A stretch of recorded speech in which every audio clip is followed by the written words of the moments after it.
Tomorrow, runners will pound the pavement to spread awareness about inflammatory breast cancer. Here to talk about the 30 for Ana mission is the creator, Ana's brother, Daniel Barron, and Dorothy Gibbons, CEO and co-founder of The Rose, the charity that this will benefit. Absolutely, yeah, good morning to you both. Morning. So, Daniel, I'll start with you. What is 30 for Ana? So 30 for Ana is a 30-mile run that we created back in 2012 to honor Ana Barron Garcia, who is my sister, to raise awareness of inflammatory breast cancer and to also raise money for The Rose. Yeah, and this run takes you past a lot of places that were really influential and significant in her life, yeah, so right? We started at MD Anderson, obviously, where she was being treated. We started there at 4 a.m. and a few blocks down the road, we stopped at the Houston Hospice, where she spent her last couple of days. And then 20 miles up the road, we stopped at The Rose on Featherwood and near 45. And then obviously we end at the Grandview Cemetery, where she's buried. Yeah, well, let's talk about The Rose, and you've decided to donate all of the money you raise to The Rose. What does The Rose do, and how is it so important to Ana? We do everything there is to do with breast cancer and with mammograms and ultrasounds and diagnostic procedures.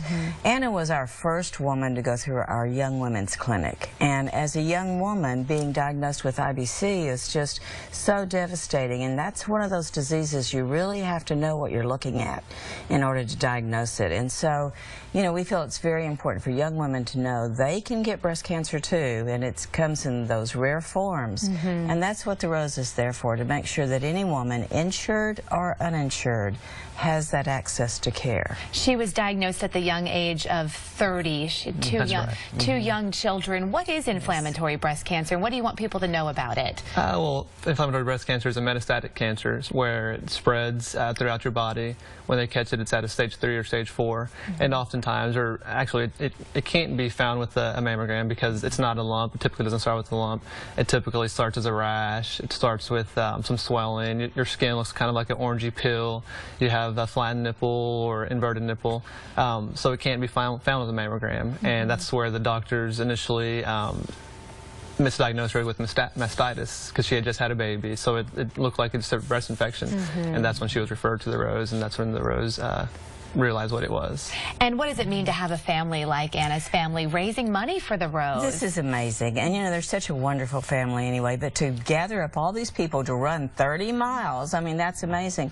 But the money that they raise help us to take care of other young women, and we just don't have those kind of funds. If it wasn't for Daniel and his family, we wouldn't have the funds to take care of young women. Oh, well, a lot of people can still get involved, maybe not running because you probably wanted to train a little bit for that, but donating. There's still time to do that, so tell everyone where they can go to do that and to cheer you on tomorrow if they want to come out and watch. Sure, yeah, so obviously registration is closed, but we encourage people to go onto our website, 30forana.org, and they can make a donation there. They can read more about 30 for Ana, they can read more about IBC, and obviously read more about The Rose. So we encourage everybody to go to our website and check it out, and if you can help, please make a donation. And we have on the screen right there, when this is all happening tomorrow, starting at 4 a.m., people can go and see you and cheer you on along the way. Yeah, so they can come along to the start line, or they can obviously go to the finish line at Grandview Cemetery, and there'll be a big support group there with us. All right, well, you are definitely putting her mission into motion, and we appreciate you all being here. Good luck tomorrow. Thank you. Thank you. Lindsay.